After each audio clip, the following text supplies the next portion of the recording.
White House Press Secretary Karoline Leavitt just took a powerful stand after Senate Majority Leader Senator Thun refused President Trump's urgent request to cancel the congressional recess. As tensions rise in Washington, Leavitt's bold takedown of Thun in front of cameras has left America stunned. Watch the moment Leavitt publicly exposes Thun's priorities and ignites a firestorm on Capitol Hill. It was July 30th. The air in Washington felt heavier than usual. Reporters scurried across Capitol Hill. Everyone knew something was wrong, but no one could say it out loud. Senate Majority Leader Senator Thun had just rejected President Trump's urgent plea to cancel the 39-day Senate recess. The timing couldn't be worse. With 135 Trump nominees sitting idle and 50 critical federal judge seats unfilled, America stood on shaky ground. These weren't ordinary appointments. They were warriors picked to fix what was broken. And yet Thun insisted on recessing, planning to gavel in and out every few days just to block Trump from making any recess appointments. It felt like betrayal. Inside the West Wing, President Trump sat with Karoline Leavitt, his White House press secretary. Both looked grave. Leavitt's jaw was tight, her fingers drumming the edge of the Situation Room table. "He's not just delaying us," Trump said quietly. "He's daring me." Karoline didn't speak right away, but her silence wasn't weakness. It was planning. And when she finally stood up, straightened her suit, and turned to face the cameras waiting outside. Washington didn't know it yet, but history was about to be made. When White House Press Secretary Karoline Leavitt stepped onto the Capitol Press floor that afternoon, no one expected fireworks. But the look in her eyes said otherwise. Cameras zoomed in. A dozen journalists fell silent. Karoline stood tall, flanked by the American flag on both sides. Her voice calm, but her words carried weight like thunder. "I never thought," Karoline began, "that I'd stand here defending my president against betrayal from our own party. But here we are." Gasps filled the room. She didn't raise her voice. She didn't need to. "We are days away from August 1st, she said. "And while our enemies plan, while our streets ache for safety, while our border cries for help, Senator Thun wants a vacation." Some in the room lowered their heads. A few wiped their eyes. "President Trump trusted you, Senator Thun," Levitt continued. "He backed you. And now when he asks for help, not for himself, but for the American people, you slap his hand away." Thun was watching from a nearby office. Staffers said his face went pale. Karoline paused and let the silence hang. Then she dropped a line that no one would forget. "If Senator Thun is this tired of leadership, I suggest he resign and let a real patriot step in." The room exploded. Reporters ran for phones. And Thun, for the first time in years, had no words. Karoline Leavitt didn't stop there. She stared directly into the camera. "We are MAGA," she said slowly. "We believe in restoring America. So, why is the Senate Majority Leader standing in our way?" Karoline's voice cracked for the first time. "My father worked construction in New Hampshire. He didn't get recesses. He got laid off." The room grew quiet again. "These 135 nominees," Karoline continued, "are people waiting to rebuild our economy, defend our borders, and protect our children. They don't have time for Thun's recess." She pulled out a list, names, faces, positions. "Every day we delay, a family suffers. Every day we wait, a judge seat remains empty. Crime grows. Chaos grows." Then she looked back up. "What is Senator Thun doing convening the Senate every 4 days to block Trump from recess appointments? No man in American history has blocked his own party's president like this." Karoline's voice lowered again. "He's not just failing President Trump. He's failing you, the American people." MAGA supporters across the country watched, tears in their eyes. This wasn't just a press conference. This was war. And Karoline Leavitt had just fired the first shot. Back inside the West Wing, the atmosphere was tense. President Trump stared at the television as Karoline's speech replayed on every major news network. Then the phone rang. It was Senator Thun. Trump didn't answer. He stared at it until it stopped ringing. "Let him sweat," the president muttered. Karoline Leavitt stepped back into the room, the weight of a nation still on her shoulders. Trump met her eyes, and for a long second, neither said a word. "You didn't hold back," Trump finally said. "I didn't come to Washington to play games," Karoline replied, her voice calm. "This isn't about politics anymore. It's about the future of this country." Trump nodded. "You did what I should have done years ago. You told the truth." But just then, Trump's chief of staff burst in. "Sir, Senator Thun is now accusing the administration of trying to embarrass him publicly," he said breathlessly. He says Levit crossed a line. Trump looked up, face stone cold. No. Thun crossed the line when he turned his back on the people. The cameras had shut off. The press was gone. Karoline Leavitt walked through a quiet corridor in the Capitol building alone. She ducked into a small side office and sat. For the first time in hours, her hands trembled. She stared down at the photos on the table, faces of the 135 nominees still waiting. One of them, Maria Lopez, had texted her office earlier. She'd lost her brother to gang violence last week and was ready to join Homeland Security as a border crime specialist. But she couldn't act until confirmed. Karoline's lips quivered. She wiped a tear. This wasn't politics. This was personal. She remembered her own mother crying at the kitchen table when her father got laid off from his construction job. They never cared about us, she'd said. And now Karoline was the system, and she cared. A knock at the door. It was a young staffer with trembling hands. Ma'am, I just wanted to say, my brother is one of the pending judges. You just gave my family hope again. By 4 p.m. on July 30th, Capitol Hill had erupted. Karoline Leavitt's speech wasn't just trending. It was spreading like wildfire. Hashtag Levit was right. Hashtag no recess. Hashtag confirm the 135. Those were just a few of the hashtags flooding every social platform. Fox News cut in with breaking coverage. Even CNN, usually critical, called Levit's words a jarring and emotional moment that cannot be ignored. Senator Josh Hawley publicly backed Karoline. So did Senator Marsha Blackburn. Calls poured into Thun's office. Thousands from angry MAGA voters demanding answers. Meanwhile, Karoline Leavitt sat in a secure room with senior advisors. She had no interest in gloating. She just wanted results. America doesn't have time for Thun's ego, Karoline said softly. We have families waiting on these nominees. Courts without judges, safety in limbo. Outside the Capitol, protesters had started gathering. Flags waving, voices chanting. No recess. No recess. John Thun had underestimated something powerful. The people were watching. As Karoline stepped back into her office, a young aide handed her an envelope.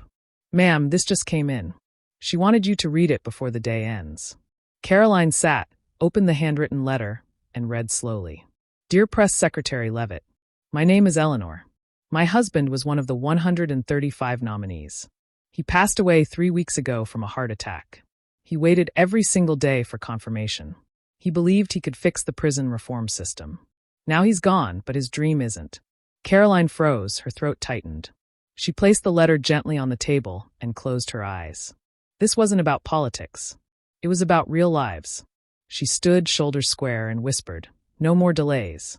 Outside her window, crowds were now swelling. Some held signs with nominee names. Others just had 3 words written in bold. Levit, don't stop. At exactly 5:45 p.m., Karoline Leavitt made an unexpected walk to the Senate chamber. She stepped into the room where a few senators, including Thun, were holding informal conversations. The second Thun saw Karoline, he stiffened. Karoline didn't wait for permission. She walked to the center. John, Karoline began firmly. I came here man to man, not to threaten, but to ask. Thun raised his chin. You've already embarrassed me enough today. Karoline took a breath. You embarrassed yourself. You turned your back on 135 public servants and 50 open judge seats. You're setting fire to the future we're supposed to protect. A silence fell across the chamber.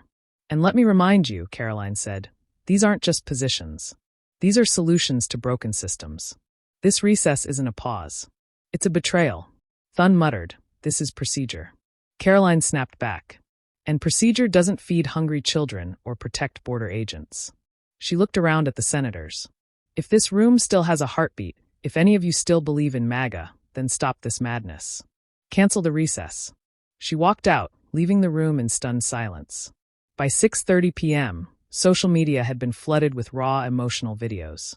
One in particular caught fire, a tear-eyed military veteran in a MAGA cap. I served this country. I buried friends. And now I watch our leaders play games, he said, voice shaking. Karoline Leavitt is the only one speaking for us. Another clip showed a mother outside the Capitol holding her baby. My husband is one of the Trump nominees. He was offered a role in the Department of Energy. He's been waiting for months. If Thun had his way, we'd wait 39 more days while our bills stack and our dreams die. The video ended with her crying. God bless Karoline Leavitt. Inside the White House, Karoline sat quietly, watching it all unfold. Trump entered and put a hand on her shoulder. "You've done more in 6 hours than most do in 6 years." Karoline replied, "I haven't done enough yet." Because for her, this wasn't about clapping back at Thun. It was about waking up a nation before it forgot how to care. Back in the press secretary's private chamber, Karoline Leavitt stood in front of a mirror. Her speech had lit a fire across the country, but inside she was crumbling. Her husband had called earlier. "Karoline, I saw the clip," he whispered. "You look so tired. Please don't carry all this alone." But she had to. She buttoned her jacket, looked into her own eyes, and whispered, "This isn't about me." Moments later, she walked into a room packed with families of the backlog nominees. A mother stepped forward, holding a framed picture of her late son. He'd been nominated to serve in the Department of Veterans Affairs. "He believed in MAGA," she said softly, voice cracking. "And he believed in you." Karoline's knees nearly gave out. She took the photo gently, holding it like a newborn. "I won't let his dream die," she said. "Not on my watch." And that's when a staffer burst in. "Ma'am, Senator Thun is preparing a press conference." It was clear Thun wasn't backing down, but neither was Karoline. By 7:10 p.m., Senate Majority Leader John Thun stood stiffly at a podium on Capitol Hill. "The press secretary's remarks today were inappropriate," Thun began. "She knows the rules. The Senate cannot operate on emotion." Reporters began whispering. Some frowned. Thun went on.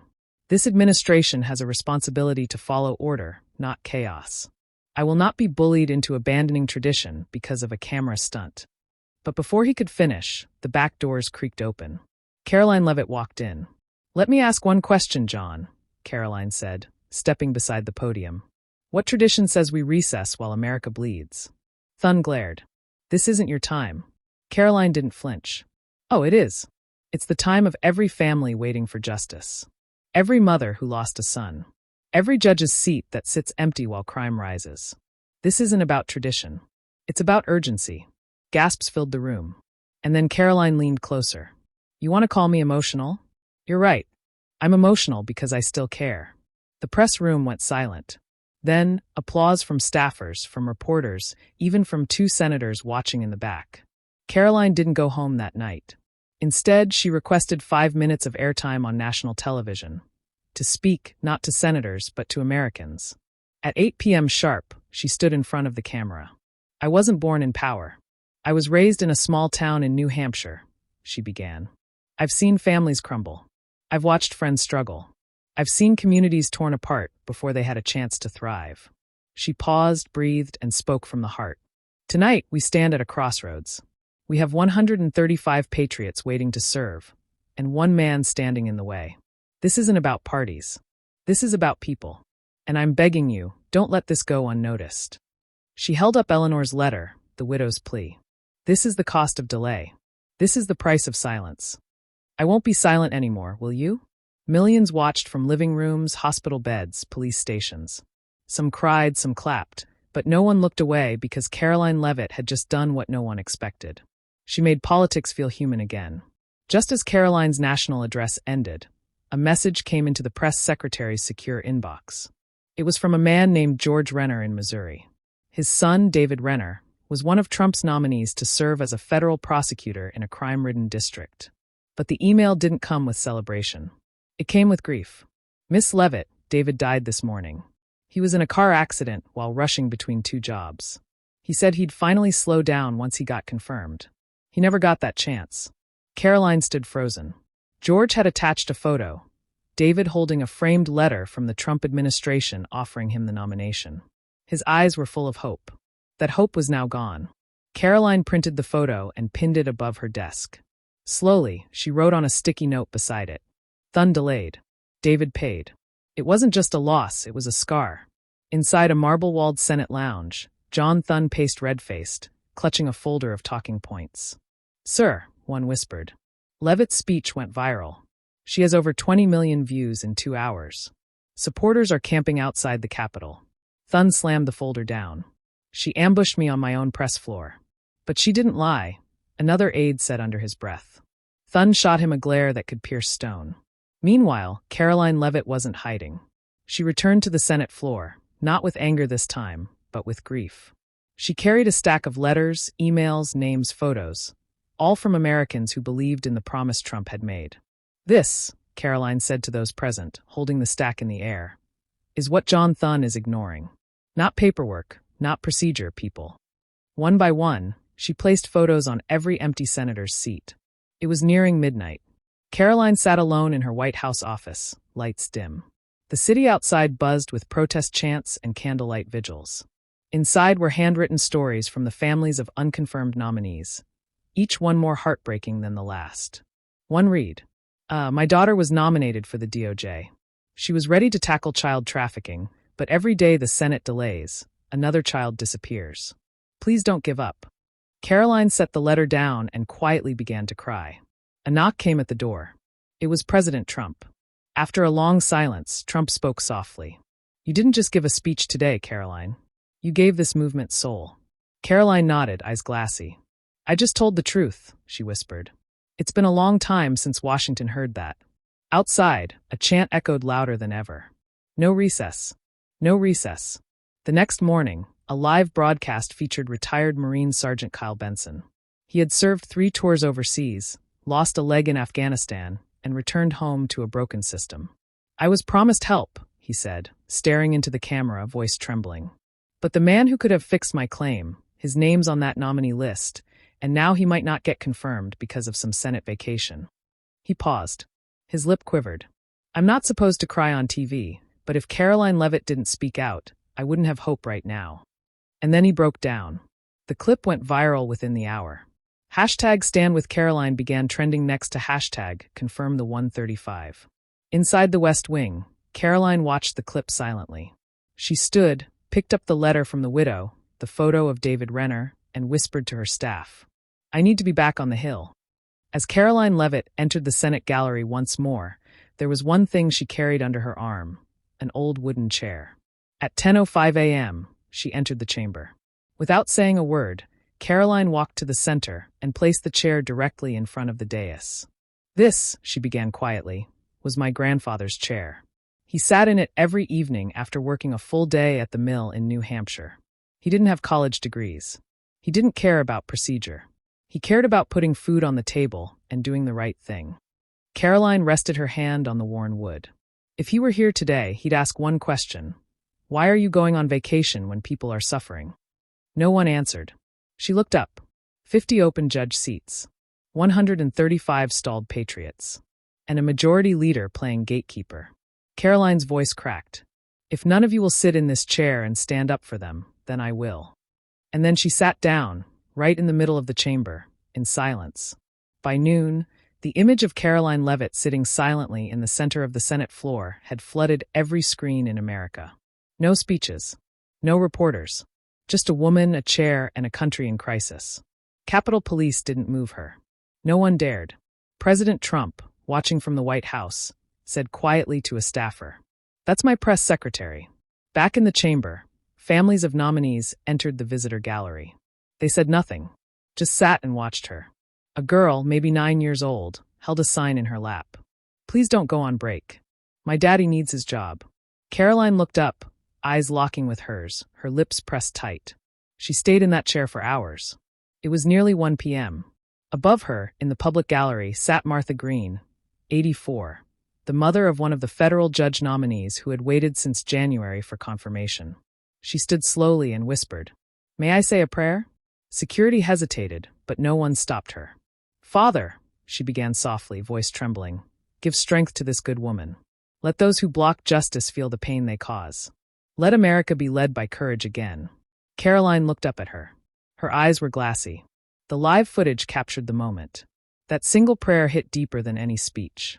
And as the camera lingered on Karoline's face, a single tear rolled down her cheek. She didn't wipe it away.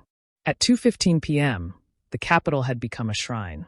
Karoline Leavitt remained seated in her grandfather's chair, eyes lowered, silent. Around her were photos, letters, and memories of those left waiting. Above her, the gallery was full. Families, veterans, widows, children, and not one person spoke. What Karoline was doing wasn't dramatic. It was real. Her stillness was saying what no shout ever could. "You failed us." One senator walked in quietly.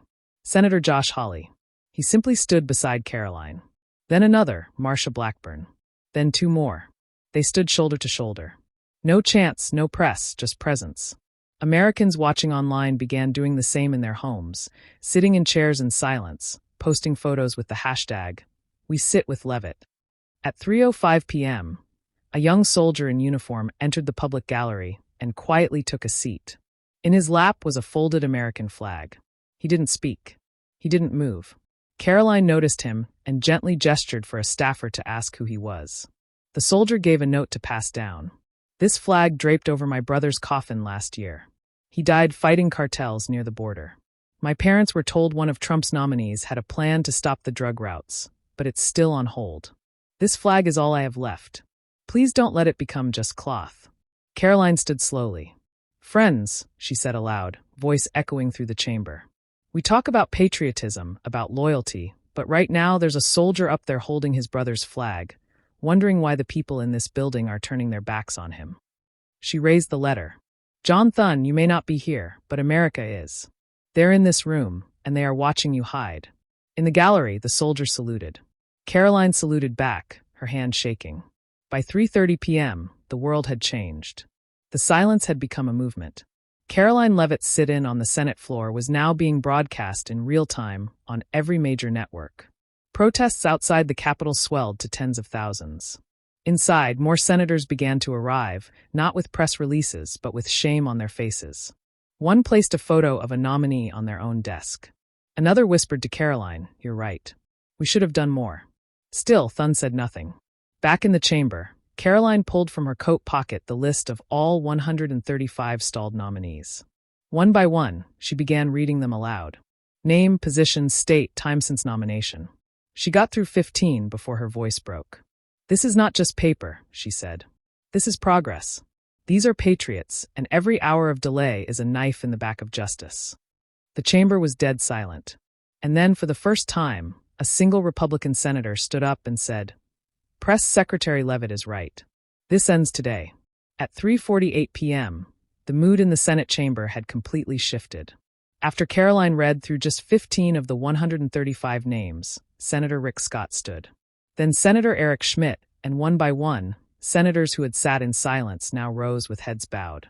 Some clutched nominee profiles. Some wiped away tears. Karoline Leavitt remained seated, still holding the list, her voice low but steady. In the back of the chamber, John Thun had just entered. He paused in the doorway, looking pale. For the first time, no one rushed to greet him. Karoline saw him, but she didn't stop. She simply said, "Senator Thun, I have 120 names left to read. You're welcome to stay and listen. It's the least you can do." And she began again, name by name, state by state. By 4:30 p.m., Karoline Leavitt had finished reading the final name. The last nominee on the list was a school safety expert nominated to the Department of Education, whose child had been a victim of school violence. Karoline closed the folder. Her voice broke on the final word. She paused, and then complete silence for 10 full seconds. Then, from the back corner of the Senate chamber, a single clap echoed. It was Senator Tim Scott standing, clapping slowly, tears in his eyes.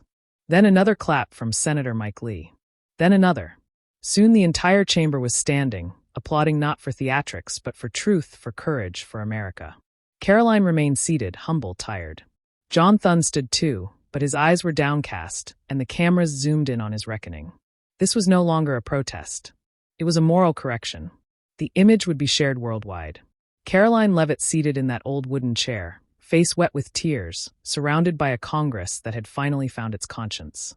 And the entire nation knew Karoline Leavitt had won. But it wasn't for herself. It was for them. If this story moved your heart, if Karoline Leavitt earned your respect today, then hit that like button, subscribe for more true, emotional political stories, and drop a comment with your thoughts. Tell us which moment hit you the hardest. And don't forget to join our channel membership to unlock behind-the-scenes content. Thank you for standing with the truth. And as always, God bless you and God bless the United States of America.